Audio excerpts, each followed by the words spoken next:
Coming to you from the mountains and the plain. The only conservative voices brave enough to push back. This is the Conservative Daily Podcast with Joe Otto. That's what the Second Amendment was designed to do. If you're going to do something to nullify or take away my rights under the Constitution, come get it. Max McGuire. When you look at politicians on the left, they need to convince people that they are victims. A resistance to the resistance. And now your hosts, Joe Otto and Max McGuire. And welcome back to another edition of the Conservative Daily Podcast. My name is Max McGuire. And this is Joe Otto. And today we're going to be talking about Kamala. Kamala. Apparently, if you say Kamala, you're mispronouncing her name. So apparently it's supposed to be Kamala. I am going to say it both ways because I've heard it both ways for years. But Kamala Harris, the Indian/Jamaican woman that Joe Biden picked for his vice president simply because she is female and has brown skin. We're going to be talking about her, what she believes, what she has kind of changed over the years, flip-flop to become a better politician, how she got her start in politics. I'm going to do a deep dive. A couple things we got to get out of the way first, though, is, again, today's podcast is sponsored by an organization called ACE Scholarships. ACE Scholarships is a pro-choice organization that provides children of low-income families with scholarships to private schools in grades K through 12. ACE Scholarships was founded in 2000 with a vision to give every child access to a quality education and has since awarded over 42,000 scholarships across 8 states. So if you want to learn more about ACE Scholarships, the good work that they're doing with school choice scholarships, make sure you go and help them with their mission. You can visit www.acescholarships.org. You can also go to acescholarships.org/2020-luncheon-guest. That link is in the description if you want to get involved with their annual luncheon, which has to go digital this year because of the pandemic. So check them out. They're our sponsor for the next couple weeks, and a very good organization. And anyway, they we'll talk about it a little later, but they also have a virtual luncheon that's coming up on the 26th. Yeah, I just mentioned that. I was off. Yeah. So back to Kamala. We're talking about Kamala, and we want to make today fun. So we're having a competition. We're having a competition to give away a free T-shirt. So it's not a contest. It's not a raffle. It's not a game of chance. It's a competition. Whoever posts the best Kamala Harris or Kamala Harris Joe Biden meme in the comment section, as determined by everyone else up voting, will win one of our 2020 Sniff Blow T-shirts. And if you don't know why we're calling it Sniff Blow, it's because, well, Biden sniffs and Kamala blows. So we'll talk a little bit more about that in the podcast. But so she does blow. She admit. Okay, so let's clarify. It's a double this, entendre. Max. It's a double entendre. It's a double entendre. It has multiple meanings to that statement. Okay, but Kamala Harris got her start in her political career by sleeping with a married man named Willie Brown. He was a politician in California, and that's how she got her start in politics, by having an affair with a married man. She also just generally, the colloquial term, she just blows as a candidate. So I guess it could be that too. But anyway, the rules for our contest are in the description. I pinned it. Facebook is kind of weird about whether or not they're going to let you post images or whatnot. So if they don't let you post an image, you can go to image hosting sites like imgbb.com or imgur.com. We put that in that little message that we pinned up. Post your meme in there, and then you can post the link into the comment section to get around Facebook's blocking of images. So have a little fun, give away a T-shirt, make someone's day, and have some laughs at the same time. Anyway, Kamala Harris, Joe, did you see the announcement yesterday that Kamala Harris is the pick? I did, and I was surprised. I mean, I was surprised that was his pick, but I wasn't surprised at the same time because there had been other black leaders that have come out that says that if you don't pick a black woman for your VP, you can't win, right? Yeah. I don't know how you win with someone like Kamala because, frankly, how do you win? How do you win with her? How do you went with her? She's done more damage to the black community. I mean, I guess that you have two people that have done damage to the black community or worked against the black community more. I mean, I don't think you can find two that you could put together that are more complementary of the damage that they've done.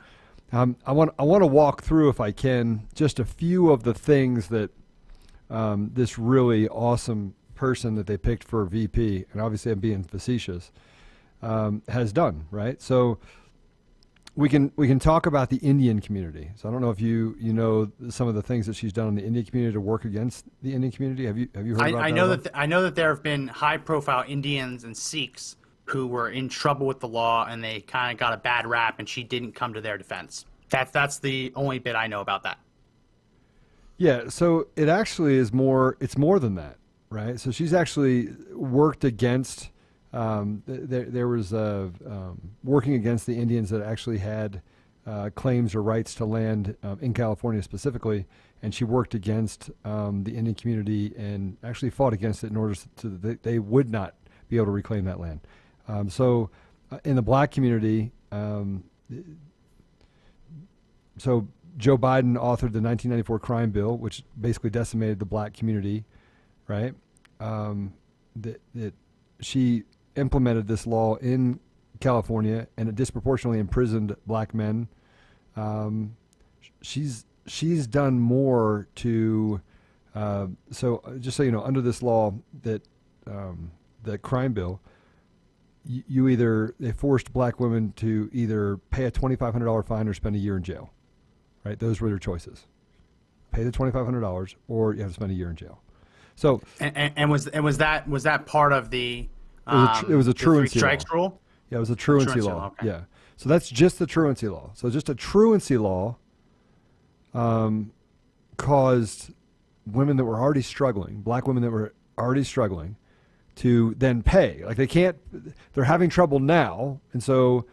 But we're gonna solve that problem by making them pay $2,500 or spending a year in prison, a year in jail. So that I have a friend that while she was a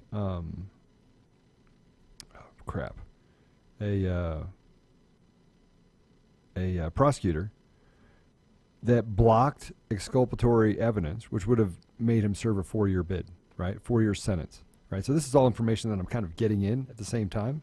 So as we're sitting here talking, she's not for the black community at all. She's not for anything but other than herself. So I don't actually know how this is supposed to help Biden win. Yeah, it's and we have a bunch of clips that we're going to play that kind of emphasize this, and we can go through them piece by piece. The biggest thing we got to get right off the bat is that Kamala Harris is not an African American. No. There's a lot of people who were saying that yesterday, that she's the first African-American woman to appear on a ticket. She is not African-American. You can say that she is black. You can say that she is brown. But she is not African-American. She just isn't. Her father was Jamaican, and her mother was Indian. Her father, not only is he Jamaican, but her father is a professor, and he traced back their family lineage and found that they actually come from a family of slaves. Of slave owners, sorry, not slaves, slave owners. So not only is she not an African American, but when you trace her lineage back into Jamaica, she comes from slave owners. So does it matter? It shouldn't matter. But the fact that the left is making identity politics such at the forefront of their campaign, and Biden admitted that he picked her because she was a brown or black woman, simply because of her genitalia and because of her skin color. His first choice, Joe, is apparently Gretchen Whitmer in Michigan. He liked her, he wanted her, but because she was not brown or black, he was advised not to go that way. But yeah, first of all, we had to get that right off the bat, that you can say that Kamala Harris is black, you can call her brown, you can call her any host of different words, but African American is not one of them. Yeah, but it's all optics. That's all they care about is optics. It's all they care about. That's all they care about. So we can have a conversation about why he chose her, but she's not qualified to be a vice president. She's not qualified to even represent the minority community because she's done everything to betray the minority community. Sorry, that's the truth. Yeah. Say what you want. So we could get on and we could try and say it ourselves, but I truly think that the best person for this job is Tulsi Gabbard. During absolutely. the debates, she absolutely destroyed Kamala Harris during the debates. So we're going to play that.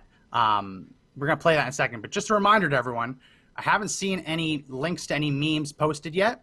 If you post a link to a meme, Facebook's not letting you post images. But if you post a link to a meme, the best one that you've seen, you don't have to have made it, the best one you've seen, the best Kamala Harris meme. At the end, we're going to find whichever one has the most upvotes, and we're going to give out a free T-shirt 2020 sniff blow. That's what we're calling the Biden-Harris campaign. So make sure you get your entries in because we haven't had any come in yet. So submit a link to the best meme that you got and let everyone else upvote or downvote as they see fit. So why don't we, instead of trying to put it in our own words, let's just go to what Tulsi Gabbard said during the debate. Let's play cut one. I want to bring the conversation back to the broken criminal justice system that is disproportionately negatively impacting black and brown people all across this country today. Now, Senator Harris says she's proud of her record as a prosecutor and that she'll be a prosecutor president, but I'm deeply concerned about this record. There are too many examples to cite, but she put over 1,500 people in jail for marijuana violations and then laughed about it when she was asked if she ever smoked marijuana. She blocked evidence. She blocked evidence that would have freed an innocent man from death row until the courts forced her to do so. She kept people in prison beyond their sentences to use them as cheap labor for the state of California. And she fought to keep cash bail system in place. That impacts poor people in the worst kind of way. Thank you, Congresswoman. Senator Harris, your response? I'm evil. That should be your response. I'm evil. I'm an evil person. That face. I love that face towards the end because she's just like, and that was the death blow against Kamala Harris. If you remember, right after that, that's when she started tanking. She was the glorified front runner going into that week, and she fell apart the next week. And all of a sudden, she falls apart. She's out of the race because, in large part, due to that takedown from Tulsi Gabbard. So, spot on. She's spot on. We're going to talk about a couple of those things that she said. The one that got me, and I had to check because it seems so egregious, no one could have possibly done this. It's the idea that Kamala Harris kept people in prison longer than they needed to be in order for the state of California to have a cheap labor source. Now, everyone who doesn't know, and in many states, when you're in prison, you are also required to have a work duty. And when you're working in prison, you don't make minimum wage. You literally make pennies on the dollar. Pennies. So the old adage is that you're making license plates, which used to be true, still is true in some cases, but those kinds of work programs have evolved a lot. Picking up trash on the street, lots of things like that. Yeah. The claim that Kamala Harris kept people in prison longer than they should have been so that the state could use them as slave labor. Yeah. I had to check it. And you know what? Apparently, it happened. Let's go ahead and put up image number one. This is from BuzzFeed, of all places.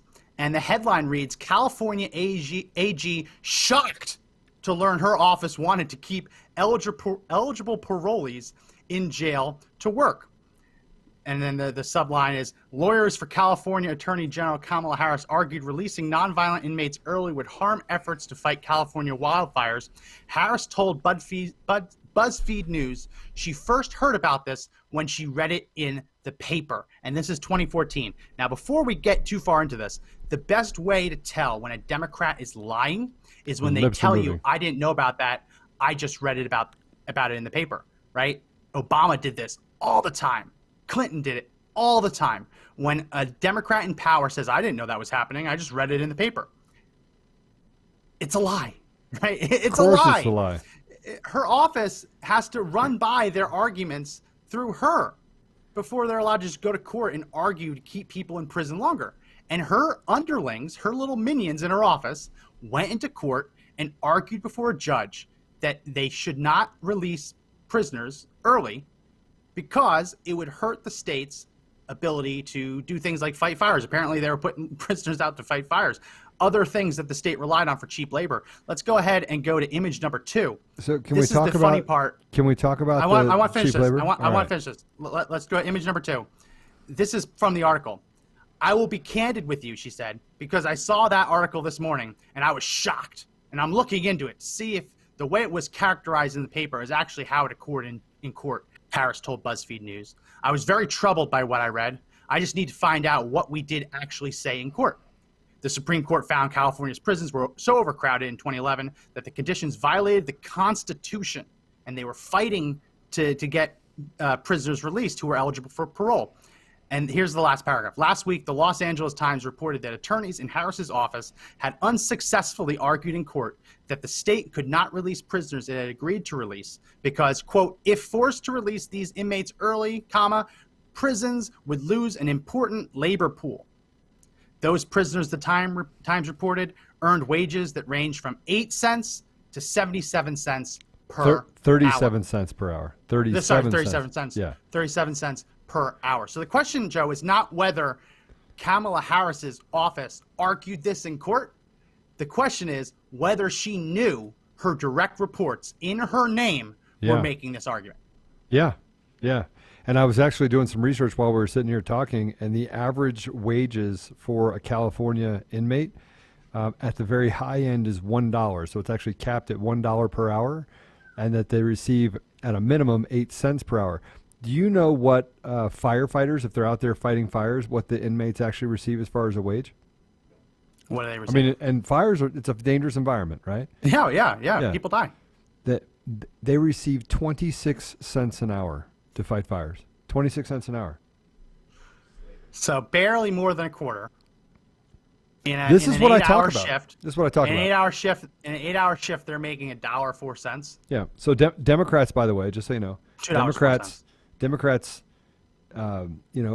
pedophilia, want to legalize prostitution. They let rapists just run around with impunity all over their Democrat-controlled environment. Weinstein, they do those things, and they're closet racists. These are racists. These are even people that, frankly, they don't want to help the black community at all. They don't want to help the minority community at all. They want to use them for slave labor. And tell me I'm wrong. You're in California. California is run by Democrats. I mean, you have hotbeds where certain areas where they're Republicans and they're Republican run, but they have low crime rate. The taxes are significantly lower than other parts of the state, and on the local level, and they don't face the same issues as the rest of these Democrat-controlled environments, but disproportionately, they make up in California. Blacks make up about, I think, 61%. Let me actually fact check myself here. Of the California prison population, and they're paying them 8 cents. They're paying less than 30 cents an hour if you're going to fight fires. They're paying them slave wages. Slave wages. I mean, it's one thing if they're like cleaning the bathroom and you're like, okay, you have your work duty, go clean the bathroom. You clean the bathroom, congratulations. Here's $4, all right, or here's $2 for your 8-hour shift. It's another thing to send these people into forest fires. That's an escalation. And yeah, I agree. No matter what, if you're paying someone pennies, they should be paid more if they're doing the work. If you're not going to pay them, and you're just going to say that's part of being in prison, you got to have a chore, that'd be one thing. But to pay them and pay them that little is disgusting. But to send them in to fight forest fires, where every time there's a major forest fire, there's always a story of like trained firefighters in tip-top shape passing away because it's dangerous work. Yeah. The idea that the plan is just to throw prisoners at it is horribly unethical, and I would question whether that's even legal under human rights laws to have prisoners out there fighting fires. And by the way, how could it be? How could it be? Look, you can't talk with a forked tongue and have this person run for vice president. I mean, Biden worked against the black community, and now he's running for president on the Democrat ticket. Yeah. Kamala Harris literally a racist and an anti-black cop. That's their ticket. There you go. Who, by the way, hid evidence in cases, wanted to keep people in prison past their area in order to create slave labor for the state of California. I mean, look, this is the fact that this isn't actually more widely known, that people aren't talking about this, just it blows my mind. It absolutely blows my mind. It just shows you how stupid people are that could even consider working or supporting this ticket. I just can't see it. How? I don't know How do you? All right, guys, listen. I want you to share this story. I'm still getting this, Max, this thing that's coming. Yeah, across. you gotta switch over to new Facebook. That's like one of the ways that they're forcing you to switch over. I switched over to new Facebook and it went away. But yeah, make sure you hit the share button, everyone. And we have 2 people who have put memes in so far, which they're very funny. But I want more people to put in memes. And at the end of the night, at the end of the show, don't just put in memes. Also vote for memes. At the end of the show, we're going to pick the one that has the most upvotes. And that person's going to get their Sniff Blow 2020 t-shirt, honoring the union between the sniffer and the blower that the Democrats have decided to go with. So make sure you get those memes in before the end of the show. Actually, you can keep doing it throughout, I guess. We're going to decide it tomorrow morning to give people listening to the podcast a chance if they want to go online and put it in. So Tulsi Gabbard mentioned some things in there about imprisoning people for smoking marijuana, which she did. And then when asked later in life, did she smoke marijuana, she laughed and said yes. There was an interview that Kamala Harris did on The Breakfast Club, which is an African-American radio show, where she's asked, did she smoke? And she said yes. And then they asked her what music she listened to. And she told them Snoop Dogg and Tupac when she was in college. It didn't take long for people to realize that that was a lie, because even if she was smoking weed back then, which I actually believe because she's a complete fraud, even if she was, Tupac and Snoop Dogg were not releasing music when she was in college. Let's go ahead and watch cut 2. Have you ever smoked? I have. Okay. Like And I inhale. I did inhale. Okay. It was a long time ago. Harris explains her pro-pot stance and admits that she indulged in the substance while in college. Then this exchange happened. What does Kamala Harris listen to? What were you listening to when you was high? What was on? What song was? Oh my goodness! Oh yeah, definitely Snoop. Tupac for sure. People quickly jumped on what they saw as a contradiction, given that Tupac and Snoop Dogg were not producing music while she was in college. Harris graduated from Howard University in 1986 and later got her JD from the University of California in 1989. Tupac's debut album, Tupacalypse Now, came out in 1991, and Snoop's first album, Doggy Style, followed a few years later in 1990. Yeah. Hello. You're not going to get the Washington Post to do a deep dive on Kamala Harris now. You're not. They've put up the defensive perimeters. Their job is to get her elected. But it's shocking to see what happens when – that's why I wanted to use that clip, to show what happens when the Washington Post puts politics aside and actually digs in when Democrats are lying. You get pieces like that where it's just like, no, she's lying. She graduated years before they even released their first albums. But that's all they do is lie. That's all they do is lie. It's just one lie after another. It's like we act like we're surprised. Like, how are you surprised at the fact that she's a liar? She's a Democrat, right? Democrats are sick people, man. I'm telling you. This loony left, the classical Democrats, I've never appreciated them more than I do now. But that section of classical Democrat is just disappearing. They're finally just saying, look, I'm just going to abandon the party altogether because these guys are nuts. But then they continue to vote for Democrats, rapists, pedophiles, closet racist, and the people that are actually putting those people in office. She's a liar. She's an absolute liar. And not only is she a liar, but she's actually worked against the black community. She's worked against the black community.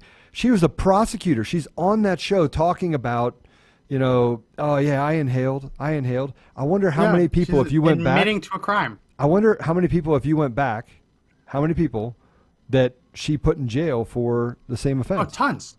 Yeah. Tons. How many? Yeah. I'm going to look it up. But before I do, I want to play this next clip because this is a clip of Kamala. You got to say Kamala. If you say Kamala, apparently you're a racist, according to the left. You have to say Kamala, like a comma. This is a clip of her walking the streets somewhere in California, getting to know the peeps. And she's walking with her posse, and she puts her head into an apartment, gets hit with the smell of weed, which anyone who's been around someone smoking weed, it's an unmistakable smell. And then she laughs about it. Let's go ahead and play cut 3.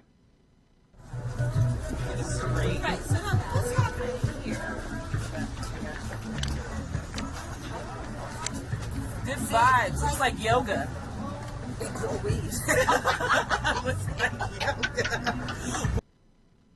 Wow. Good vibes. Looks like yoga. And she looks back, or weed. I looked it up. Kamala Harris, as district attorney in San Francisco, oversaw 1,900 convictions for pot offenses. Wow. Hey, congratulations, everyone. If you're a Democrat and you're listening, yeah, you're nothing but a bunch of racists. You're closet racist, but racist nonetheless. You think you stand for equality, but you don't. You stand for actually doing everything you can to actually push down the black community.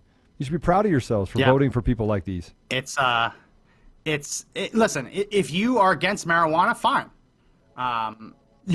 It's fine to be against marijuana. People might disagree with you on parts, but at least be true to that. Yeah, don't be putting people in jail for marijuana offenses while you're smoking back at home, listening to Tupac and Biggie or whatever she said. All right, so she didn't listen to Tupac or Biggie. I wonder what she actually did listen to. Some Conway Twitty? I don't know. She's probably listening to some smooth jams. She doesn't seem like she's from the streets. But yeah, I mean, that's the problem with her. It's that she's willing to say or act any way she believes is necessary to win.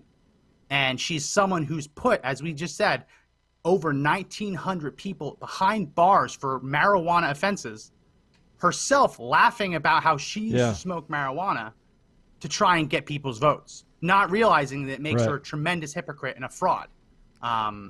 It really is disgusting.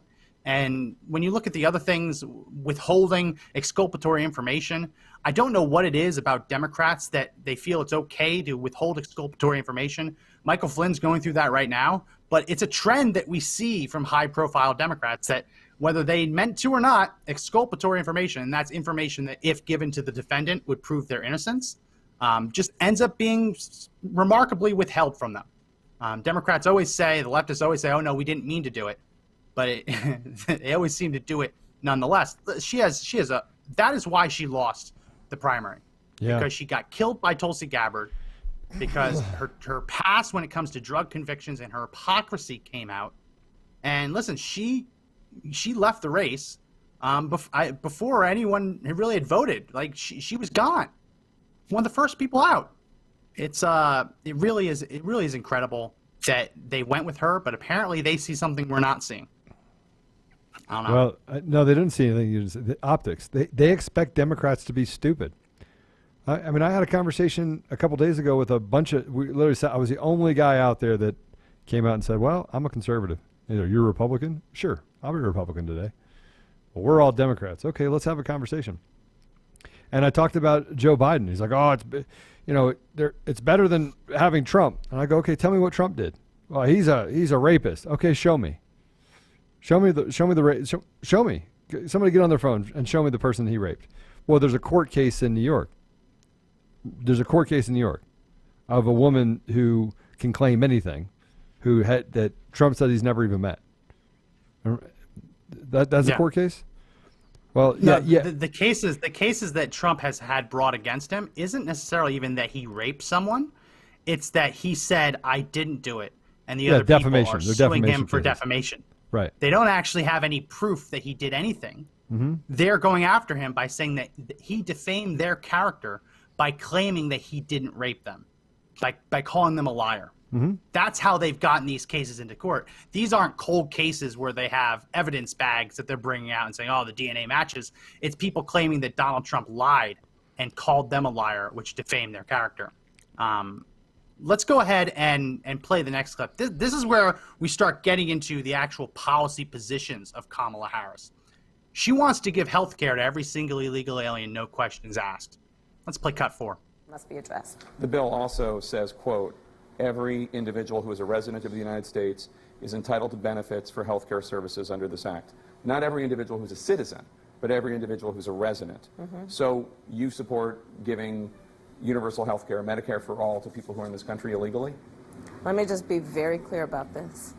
I am opposed to any policy that would deny in our country any human being from access to public safety, public education, or public health, period.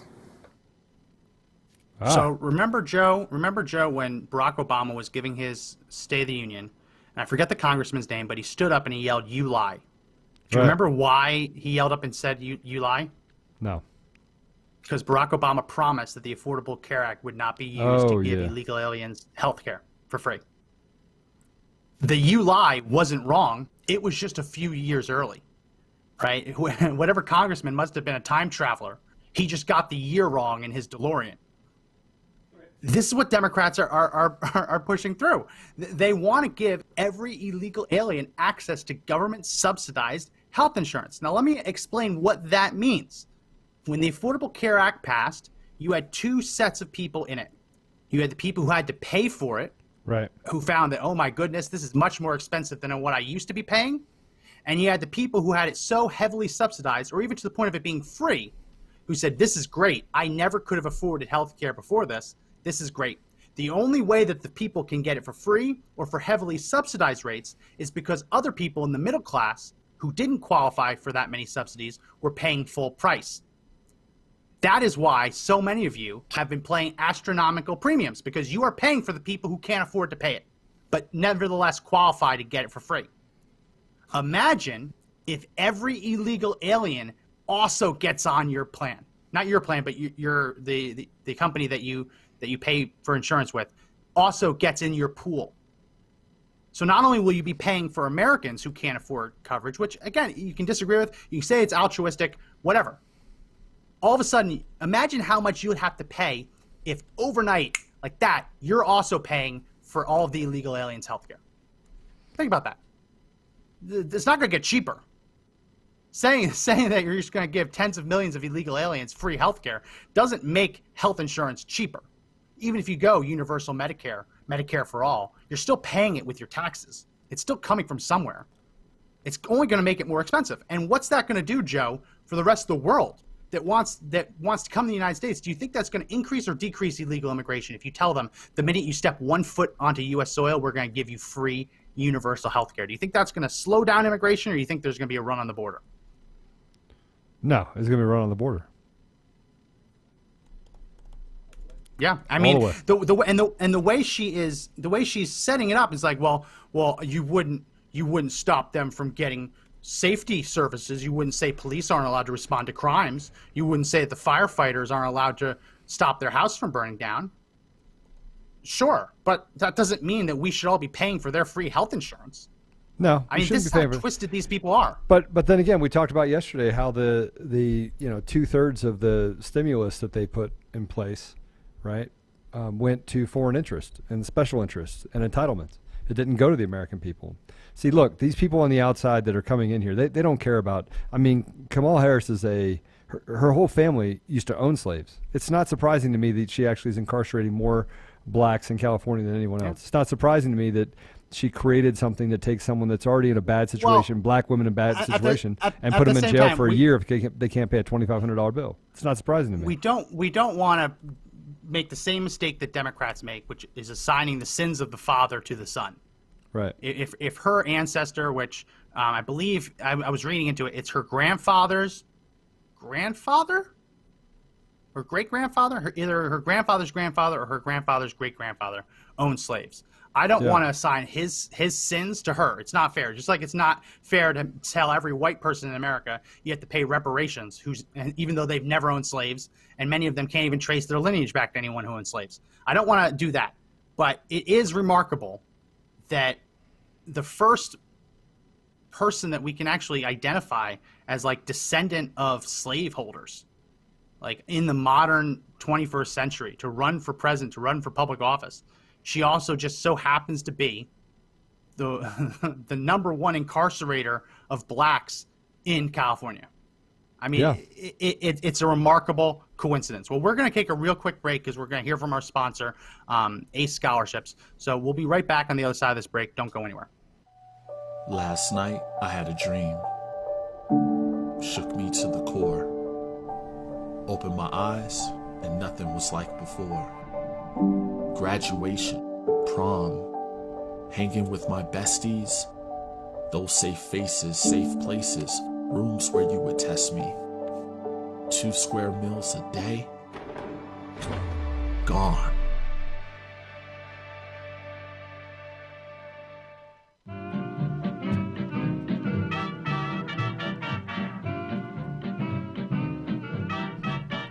We're back from that break.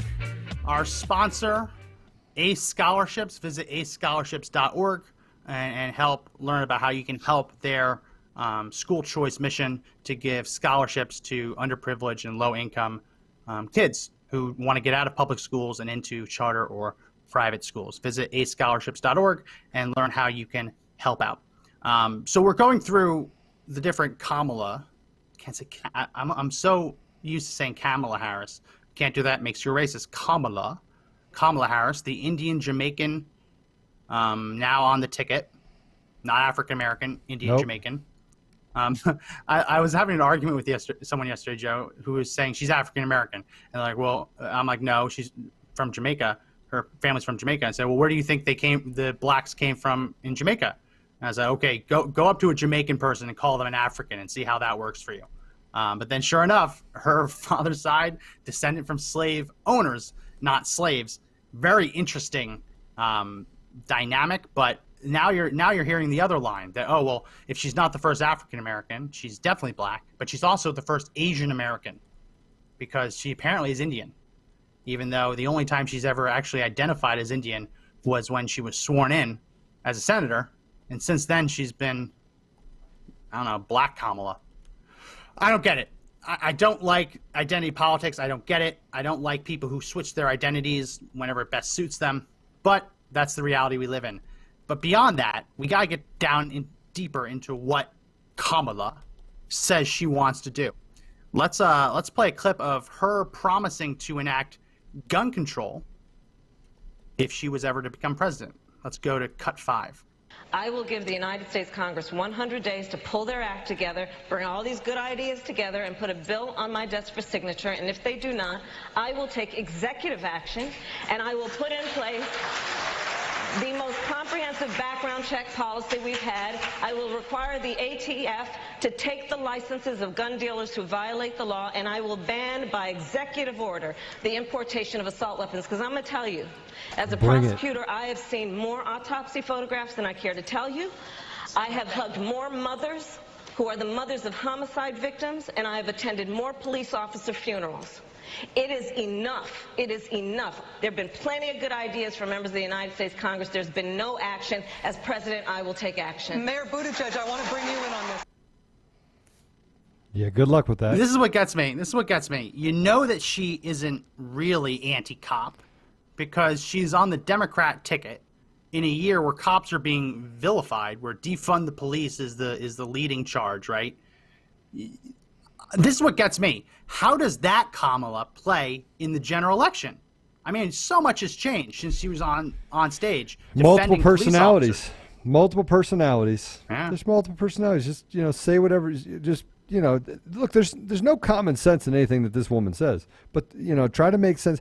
I actually think that if you played them side by side, how much I mean, Biden, you can't understand what he says at all. He's like the choo-choo train in the Tuesday sun ate the. Did you see the hair on my legs? Yeah. That's the equivalent of I got hairy legs. and I got hairy legs. Hey, Yeah. what's for lunch? What's on Tuesday? Who's on first? Who's on first? No, I love the meme that says Joe Biden's mind is like a web browser. There's 19 tabs open, 17 are frozen, and he has no idea where the music is coming from. And that's Joe Biden. That's exactly Joe Biden. Oh my goodness. That's Joe Biden. Well, if you have good memes, again, we're gonna mention again, post your memes in the comment section, either on YouTube or on Facebook. They're not letting us post images, so you can upload your image, your meme, to Imgur or imgbb.com, or just copy the link of a meme that you like from another page, wherever. post it in the comment section and upvote the memes that you like. And the winner, whoever has the most upvotes, is going to get a free T-shirt, one of our Sniff Blow 2020 T-shirts, which the link is in the description if you want to check it out. It's a pretty cool T-shirt, actually. It is. Yeah. And someone was saying earlier, we got to talk about how Kamala Harris got into politics, and I'll put the link in the description for the T-shirt. The reason it's Sniff Blow is because the allegation against Kamala Harris is that she slept her way up the ladder. I don't know if it's true, but enough people are saying it, and there's enough articles about it, and the person she was sleeping with has already admitted it. It's just one of those things that, oh yeah, that happened. She was sleeping with Willie Brown, who was a famous California politician. He was married. He was having an affair with her, I believe, is the way it went. And that's how she got her first job. She was appointed to her first position by Willie Brown, and she also happened to be sleeping with him. So it's Sniff Blow because Biden sniffs children, and she blows, and that's kind of a double entendre because she blows in more ways than one. So that's why we have that T-shirt. Post the memes. Most upvoted meme will get a free T-shirt. And yeah, let's keep going down the list. Well, we talked about those gun control executive orders. Right. Really radical stuff. The idea that if Congress doesn't give her what she wants, she's just going to use the pen and the phone to ban guns. Yeah. Well, I don't know if you even heard what happened in Virginia. Did you hear what happened in Virginia? Military helicopter. Somebody shot the military helicopter. No. Yeah, and injured the co-pilot. Literally shot from the ground, a military helicopter, and injured one of the pilots. Yeah, don't do that. Don't shoot at military helicopters. And they will. They're not there for you. They're just moving from base to base. Keep going. Yeah, they will find you. You have no idea what kind of equipment is on those helicopters. They will find you. And when they do find that person, I got to tell you, it's not going to end well for them. Bubba Dan is writing in from YouTube because Facebook won't let him comment. Weird how that works. Saying that he loves his Invade Chaz T-shirt that he got from our store because when liberals see him, they lose it. I love hearing that. That is hilarious. We try to make our T-shirts like that so that conservatives see it and they chuckle, and liberals see it and lose their mind. So that's our goal when we design our T-shirts. But yeah, with this gun control, it's obviously unconstitutional. She's saying that she's going to put her hand on the Bible or whatever book, I guess, an Indian Jamaican would do. I don't know. Don't want to suppose what holy book she would be sworn in on. She would put her hand on that book and she'd swear to uphold and defend the Constitution. And then she's saying she would immediately get to work rescinding the Second Amendment, revoking the Second Amendment, slashing the Second Amendment. I want to put up an image, Joe. Back in 2008, there was a case in the Supreme Court called Heller versus District of Columbia. And this case was very important because the District of Columbia, Washington, D.C., made it a crime to have a handgun. You couldn't own a handgun. If you had one in your house, it had to be rendered inoperable or it had to be taken apart in pieces. So you can't have a handgun for self-defense if you either have to pour lead down the barrel to make it inoperable or you have to put it in pieces. You can't defend your home that way. Right. So DC was sued and said, how can you have a right to keep and bear arms if you're telling me that a handgun has to be inoperable or disassembled? And there was a court case, and that was the essential question was, do you have a right to own a handgun? Do you have the right to own a handgun? It seems common sense now, but in 2008, that was not settled. Kamala Harris, let's put up image number 3.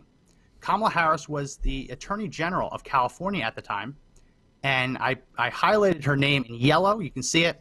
They called her the Honorable Kamala Harris. She signed on to an amicus briefing, which is a friend of the court briefing, which is her signing on to this brief that they sent to the Supreme Court to try and influence the Supreme Court to vote a certain way. And she was not trying to make the Supreme Court support the Second Amendment. Let's put up image number 4. This is just a short passage. You can find this is online. But I highlighted this small part from the amicus brief because I don't want to read the whole thing. It says, quote, the lower court's decision, however, the lower court in this case had upheld that, yes, you have the right to own a handgun, Right. She signed on to this. She said, quote, "The lower court's decision, however, creates a broad private right to possess any firearm that is a lineal descendant of a founding era weapon and that is in common use with a military application today." And then it goes on to say that is a vague standard and a vast range of criminal laws nationwide, including laws where possession of firearm is an element of an offense, could be subject to a new round of constitutional challenges. She signed on to an amicus brief arguing that the lower court ruling saying you have the right to own a gun was wrong. Correct. That the Supreme Court should overturn it and say you don't have the right to own a gun. Correct. Correct. She's going to be vice president.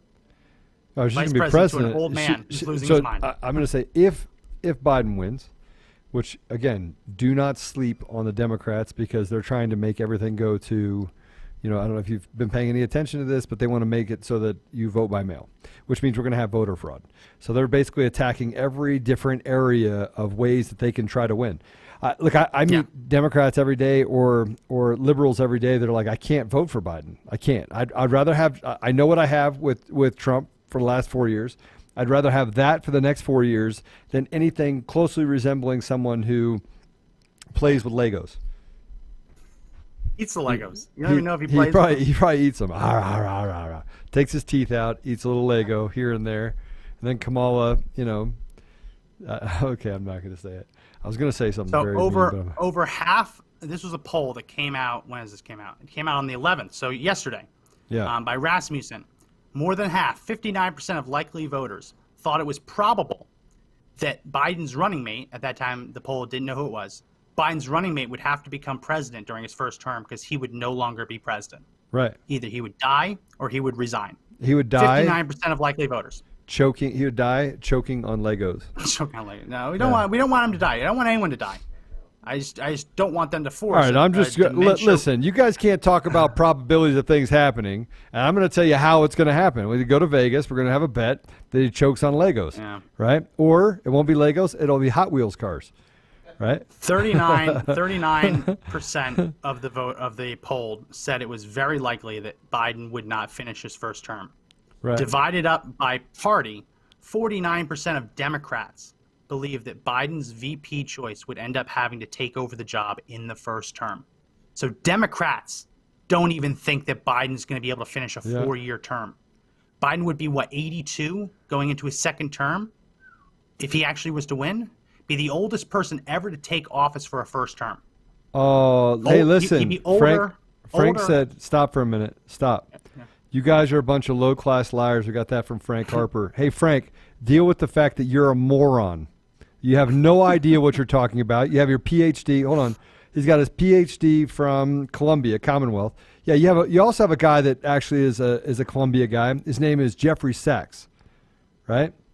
Who founded the quote Millennium Project all over Africa. Pacific. Oh, was it? It's Columbia Pacific University. Okay. It's not Columbia. You didn't it's a even different university. You didn't qualify for that. That must be a state school. Anyway, I think Frank, it's funny because all we're doing is playing clips, and then we're playing putting up actual images. We're telling the truth, and Frank doesn't like it. And Frank doesn't like it. It's okay, Frank. You can't handle the truth.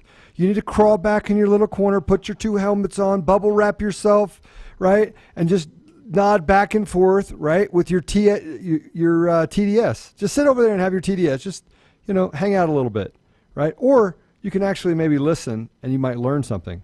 Oh, but we're lying to you. We're lying.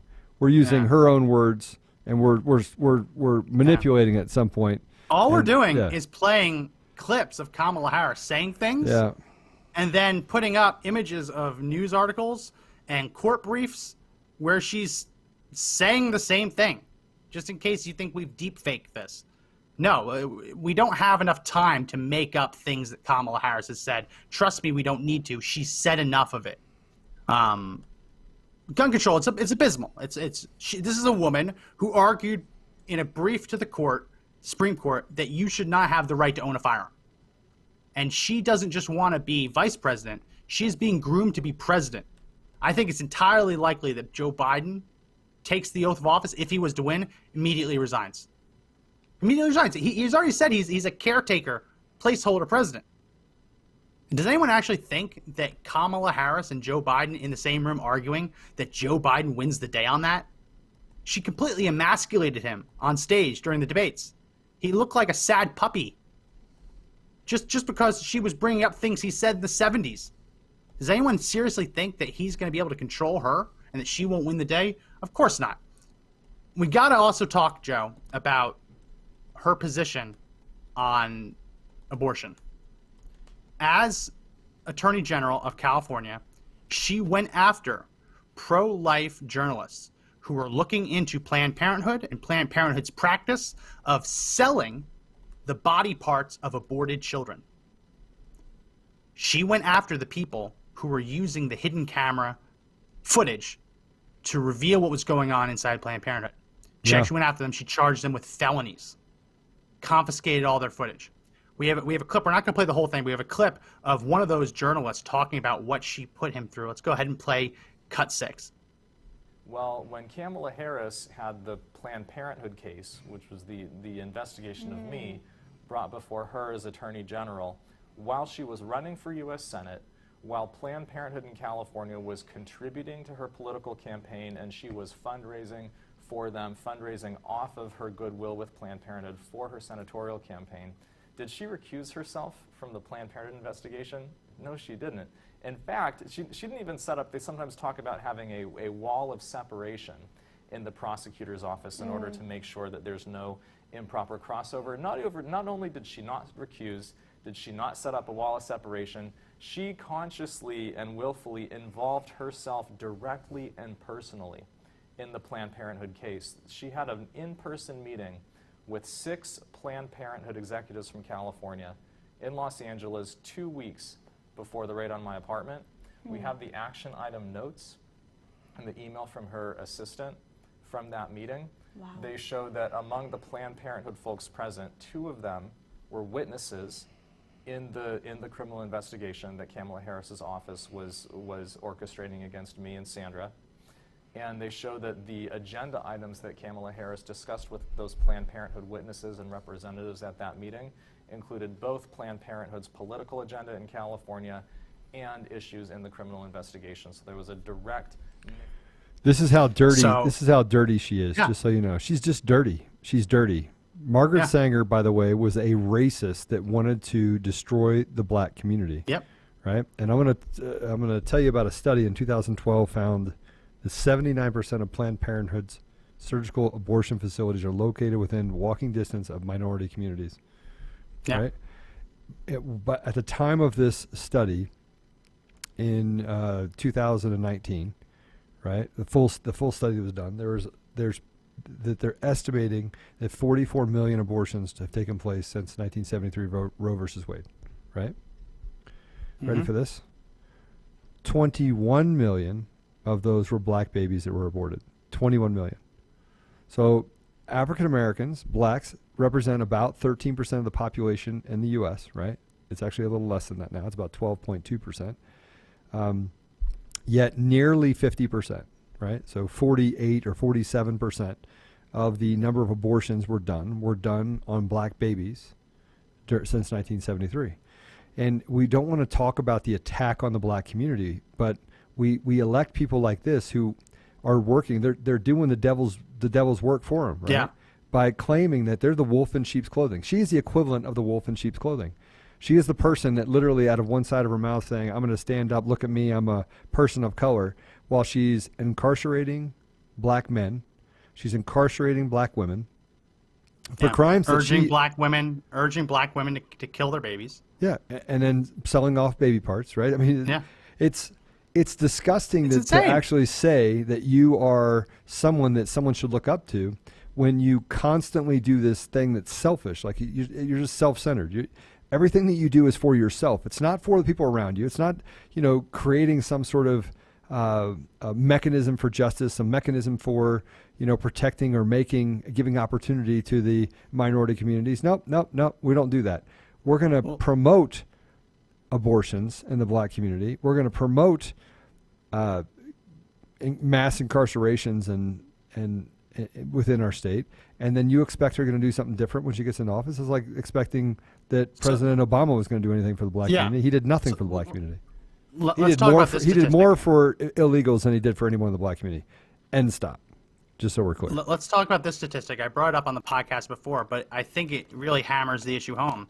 In New York City, according to NYC Health Department data, between 2012 and 2016, black mothers terminated 136,426 pregnancies in those 4 or 5 years. Mm-hmm. Compared to 136,000 abortions. In which area? Black mothers in New York City. In New York City. Yeah, I saw this, but go ahead. 2012 to 2016, black mothers terminated 136,000 pregnancies. In that People, same time period, people black pay mothers, attention. People pay attention. This is important. In that same time period, black mothers only gave birth to 118,000 babies. There was 18,000 more babies aborted, more black babies aborted in that time period than born. And African Americans in New York City were the only ethnic group, racial group, to have that flip where there were more babies being aborted than born. You look at white mothers, Asians, and Hispanics, they were all giving birth to more babies than were being aborted. African Americans in that time period, and this is straight from the Wall Street Journal, African Americans were the only race group to be aborting more babies than they were giving birth to. We talked about Margaret Sanger. That is the goal of Planned Parenthood. She was a eugenicist. Her goal was to convince black America to kill itself. Right. Her goal. Yeah. And by the way, the African American, the black population in the U.S. is actually shrinking right now. It's shrinking. They're getting everything that they want. We're everything, right? Less opportunity within the inner city, right? They're saying that they're for, and by the way, this is leadership. This is the Democratic leadership. They have people behind them that are actually spreading a ideology that people are out there actually pushing on the minority community. Oh, it's white people. White people are your problem. That's why you don't have any opportunity. When the places that you're talking about white people are suppressing you are run by people like Kamala Harris. They don't want you to have opportunity. They want all the opportunity. This reminds me of the many countries that I went to in Africa, and I would sit down with leadership in these countries, presidents, permanent secretaries, things like that. And every time I sat down with them, with few exceptions, it was always like, what are you going to do for me? What are you going to do for me? What are you going to do for me? Yeah. It was never, I was like, hey, look, we can actually feed tens of thousands of people with this project in this particular area, and here's what we're going to do, and here's how we're going to do it. Okay, great. In order to do that, I need you to pay me personally $200,000. Yeah. And you're like, wait, hold on a second. We're here to help. Yeah, I understand, but you understand how this works. That happened all the time. That's no different than what's happening here now, right? And the grease the palm part is, I'm going to put your mothers and fathers in prison. I'm going to put your brothers and sisters in prison, and then I'm going to blame it on white people. I'm going to blame it on lack of opportunity. I'm going to blame it on inequality. I'm going to blame it on systemic racism, when really the biggest racists are blacks against blacks, right? And minorities that literally are in positions of trust and authority that are doing everything they can to destroy the black community for their own benefit, create opportunity in chaos. And that's what they're doing. And it's sad. It's sad to watch. We're probably going to need to go over a little bit because we have more to talk about Kamala, and I want to make sure I squeeze it all in. Oh, that's fine. Because we can't let her get off scot-free. So we just talked about how she went after pro-life journalists for the Centers for Medical Priorities. I forget it was raided CMP, their I office. Raided their office, stole all their stuff. Yeah. Here's a clip of her. Here's a clip of her promising that if she ever became president, she would have the Attorney General's office basically block any pro-life law that was to go into effect that she didn't like. Let's play cut 7. Fight for women and their right to make decisions about their own body in consultation with their physician, with their God, with their priest, with their rabbi. But when we look at a law like what's happening in Alabama, and they're saying they're going to sentence a doctor to 99 years, as a prosecutor, let me tell you, I got a real problem with that. I have a real problem with that. Last hour, during an eventful MSNBC town hall, presidential candidate Kamala Harris also laid out a proposal that would require states to get approval for changes to future abortion laws. When elected, I'm going to put in place and require that states that have a history of passing legislation that is designed to prevent or limit a woman's access to reproductive health care, that those laws have to come before my Department of Justice for a review and approval, and until we determine that they are constitutional, they will not take effect. So I want to make sure that we explain what that actually means. That means a lot. That's a big ham sandwich right there. It is. So when she says that she would make sure that any time a state wants to change their law, it would have to go before her first. What she's talking about is that when states realize that abortionists are committing crimes because they have found loopholes, like the Kermit Gosnells of the world. Anyone who doesn't know who Kermit Gosnell is, he was an abortionist in, I believe, Philadelphia, Pennsylvania, who was killing babies that were born alive. He was murdering them. It was murder. He had found ways that he felt were loopholes to allow him to murder babies that were born alive during botched abortions. And I'm not just talking about murder. I'm talking about throwing them in a freezer and letting them freeze to death, stabbing them with scissors, leaving them out to die from exposure. Right. Really sick stuff.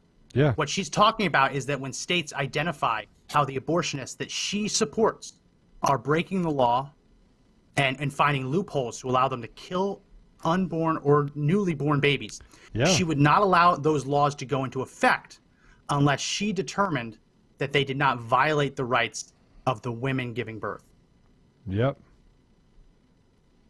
Yeah. I mean, what are you going to do, argue with you? I'm shocked. Why be shocked? They're Democrats. They're Democrats. And by the way, we have some really good trolls right now. It's pretty awesome, actually. I'm having fun with the trolls. So we got a Michelle McGee, by the way, that's trolling us. And I went ahead and checked her site. She said, we need to vote blue, right? This is the problem. This is the problem. The problem that we have in this country is that black people, minorities, white people are being fed indoctrination, fed this ideology, and you guys they're buying it. They're not even paying attention to the facts. Facts don't make any difference to them. I mean, I look at her page and I'm like, man, you have quite a big family, actually. It looks like you have a really nice family. How can you vote for anyone that would destroy the black community while saying that they're for you? That's the definition of the devil. Yeah. That's the definition right there of the devil. And you want to do the devil's work. All right, do the devil's work. I'm shocked because she's saying things that are the Democrats are hoping you're not going to look into what she's saying.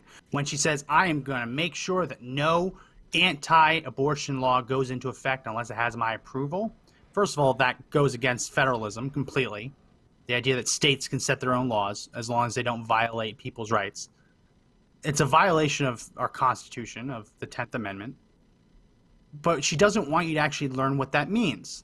That when a woman dies from a botched abortion and the abortion clinic is too far from the hospital and the doctor doesn't have admitting privileges in the hospital, so she's left waiting for an ambulance to get there, and they're fumbling the paperwork. They have no idea what's going on with her case.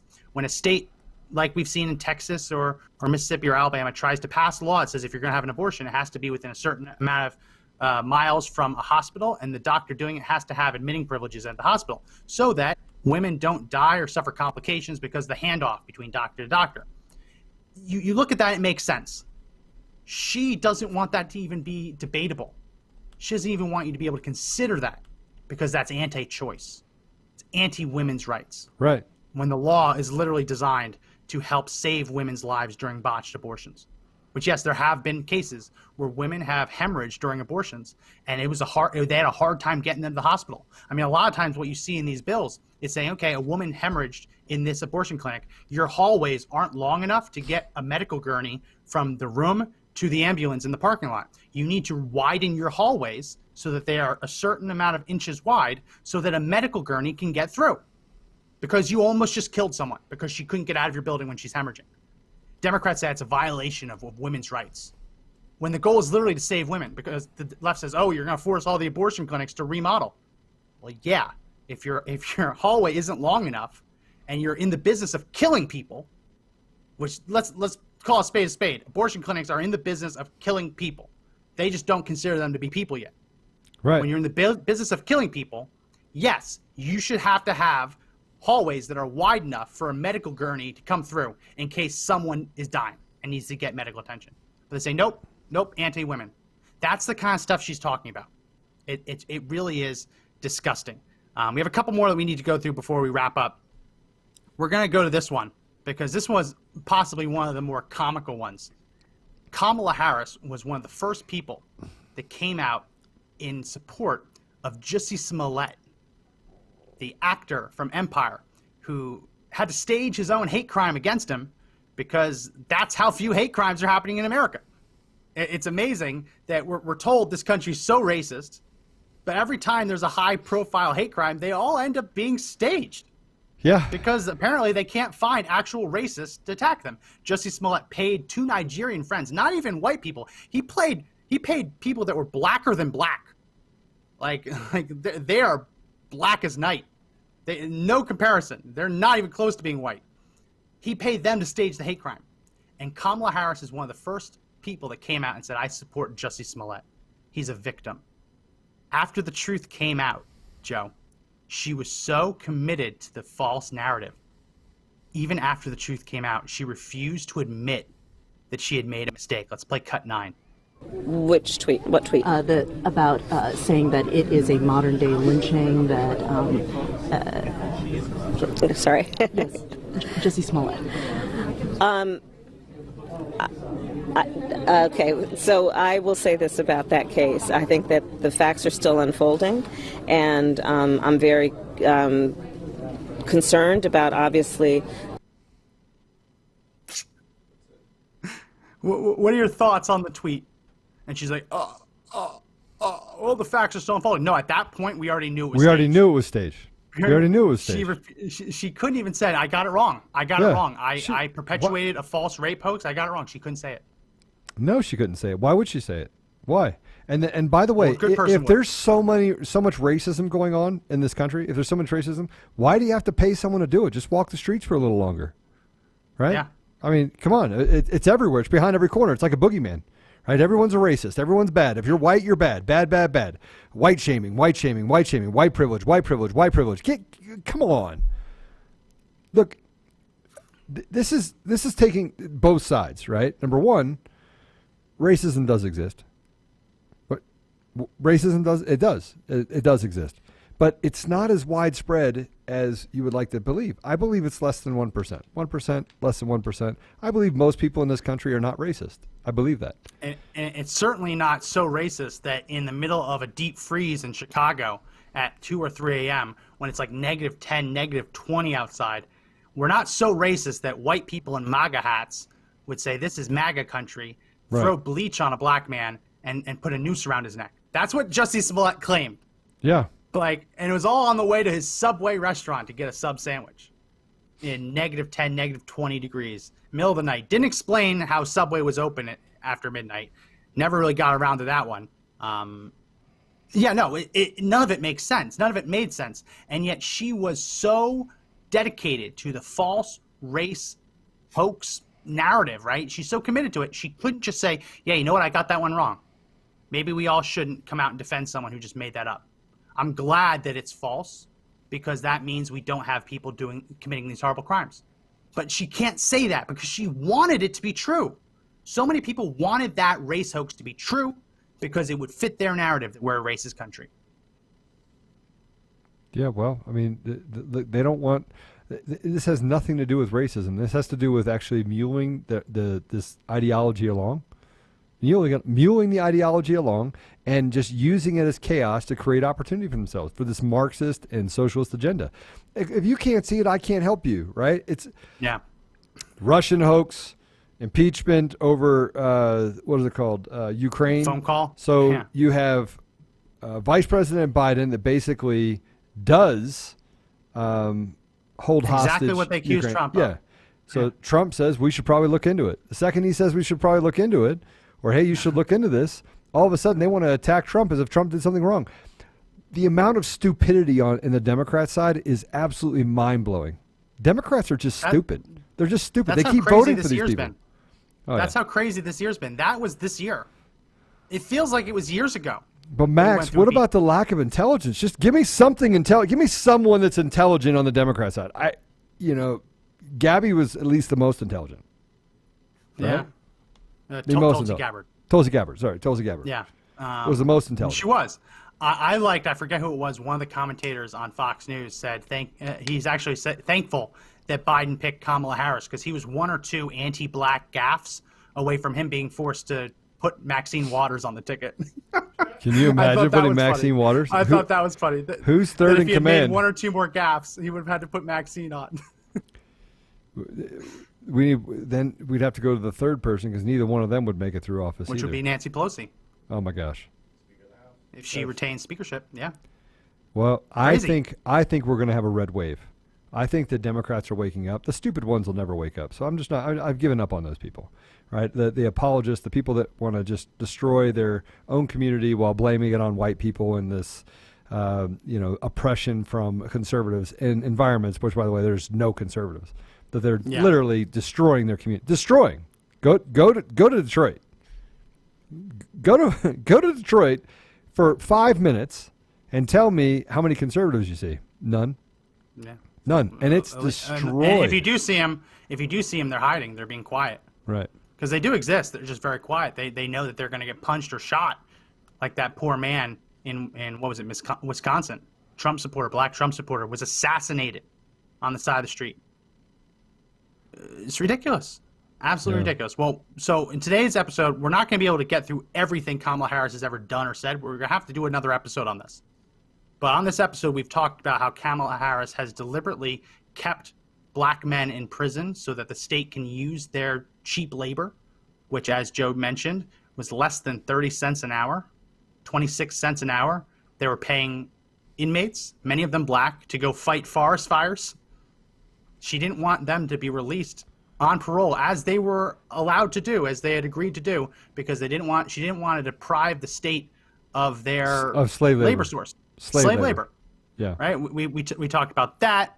We talked about how she imprisoned, when she was district attorney of San Francisco, which she apparently had to sleep her way to get that position. She imprisoned over 1,900 people for marijuana offenses, only marijuana. And yet she laughs that she was smoking pot. Yeah. She's ruining their lives. Because the laws don't apply to them. They don't care about blacks. They don't care about blacks. They don't at all. They don't care about minorities. They don't care about blacks. We're having a conversation right now about people that abandon who they are for self-gain. Yeah. That's what we're talking about. They're just terrible human beings. And I'll mention it again. Hit the share button. We're going to have to do a second episode on this, but hit the share button, because Kamala Harris, not only is she radical, she's genuinely not a good person. She's phony. She's putting people in prison for drug offenses when she's smoking the same drug.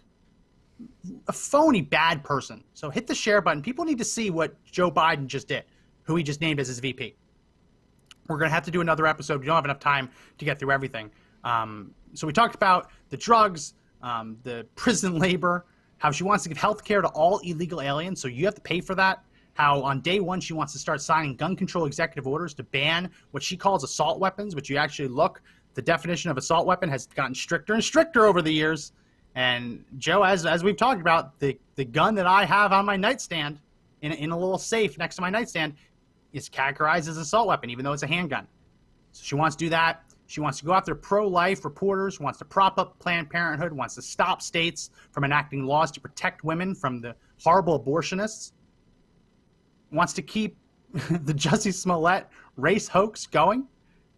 We're going to have to do another episode on this, but I want to end it with this. We're not done yet. This, to me, is possibly one of the worst things that Kamala Harris says, because it shows that she truly stands for nothing. She was asked whether she believes the women who have come forward and claimed that Joe Biden has sexually assaulted or raped them. And she answered yes. Let's play cut 8.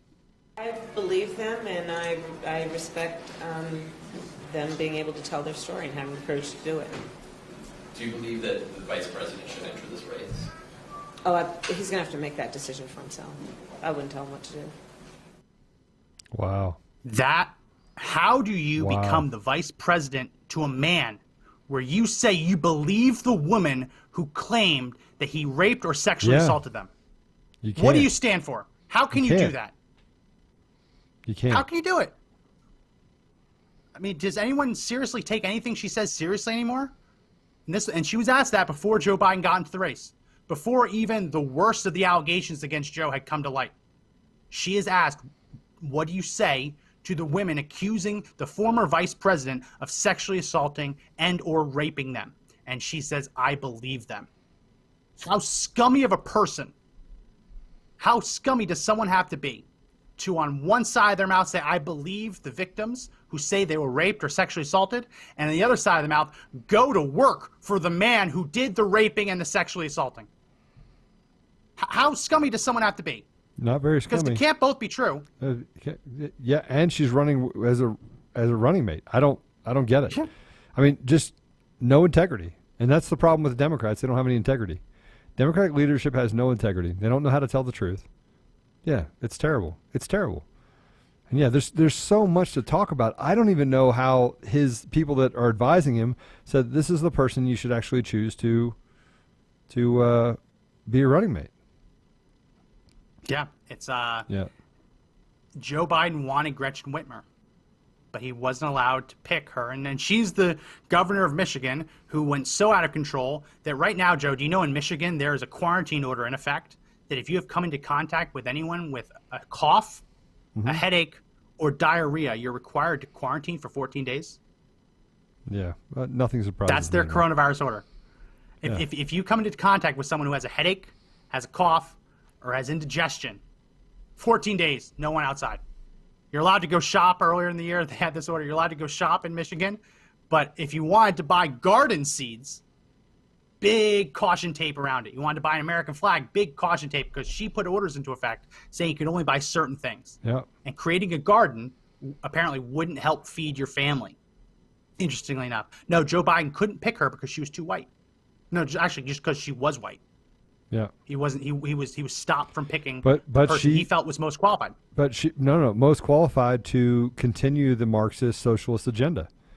Guys, make no mistake, the people at the very top, the people that are in positions of power and authority in government are not affected by socialism. Just you and I are. We're affected by it. I mean, if you've ever done any research on what socialism does, there still is a ruling class. Matter of fact, it's much more pronounced, right? And most of the time, it gets carried down from generation to generation. So there is generational wealth, but it's actually generated for that 0.5%. Everyone else becomes poor. You become slave labor. You become those people that are inmates in California making 26 cents an hour. You know, President Reagan said something very simple, right?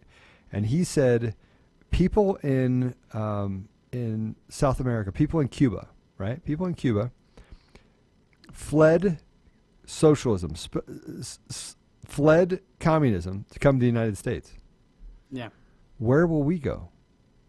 Yeah. He basically said, There's where will we nowhere go? for us to flee. We are the last. We are the last place on Earth that has a structure of freedom. And I mean, look, it's not perfect, and there are a lot of things that I think we need to improve. Most of it having to do with transparency in government and giving, frankly, just having less government, right? But where else do we go when this falls? When the U.S. falls? When the United States of America falls, and it falls into the hands of socialists and Marxists, and I promise you, and communists, I promise you, they're not doing it because they want what's best for you. They want to be able to take from you. They want to be able to use you. When we fall, where do we go next? Where? We're it. This is the last place, the last frontier. What happens after that?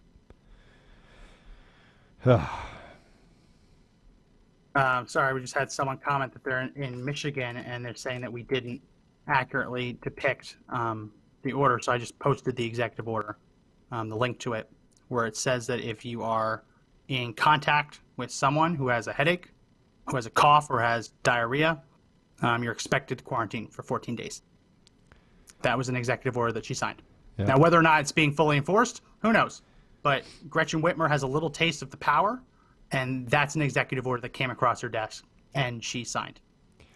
Yeah, I know. I don't know which one's worse, Joe, but I truly do think that the fact that Kamala Harris said she believed the women claiming that Joe Biden raped them or sexually assaulted them, and then going to work for that man, I think that that's the worst of it all. But we're going to have to come back and we're going to have to do a second episode on this because we've only just briefly touched the surface on it. So I'll give you the final word as we wrap up. I think the final word is Trump 2020, right?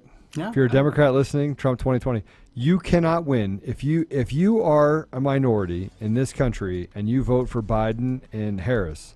You have some serious problems. Something's wrong with you. Right? Yeah. So operate with courage. So I'll say it here. I'll just make sure I repeat it. We have a contest going. The few people did it, so great. There's going to be someone who wins. But if you post a meme of Kamala Harris in the comment section, a link to a meme, we're going to take the one that has the most likes tomorrow, and that person's going to get a free T-shirt. It's going to be our Sniff Blow 2020 T-shirt because Biden sniffs and Kamala blows. So whatever meme gets the most likes, that person's going to win a T-shirt. So the only way you can win is if you post a meme. And if you like the memes that people are posting, give them a like. Like. And we're going to announce a winner tomorrow, and that winner will have to comment in tomorrow's podcast in order to be able to claim the victory. So you actually have to watch tomorrow's podcast as well. So enter the contest. Really fun. Get a T-shirt out there to someone who wants it. And the only way to win is if you post a meme. So that's going to be it for this edition of the podcast. Remember that you can download the podcast on Apple Podcasts if you have an iPhone, Google Play Store if you have an Android. We're on TuneIn. We're on Spotify. We're all over the place. So make sure you check us out there. If you're listening, a couple people said that they were watching us for the first time. Great. If you're listening to the audio version, make sure you check out our Facebook page, facebook.com/Conservative Daily, all one word, or look for Conservative Daily on YouTube and find us.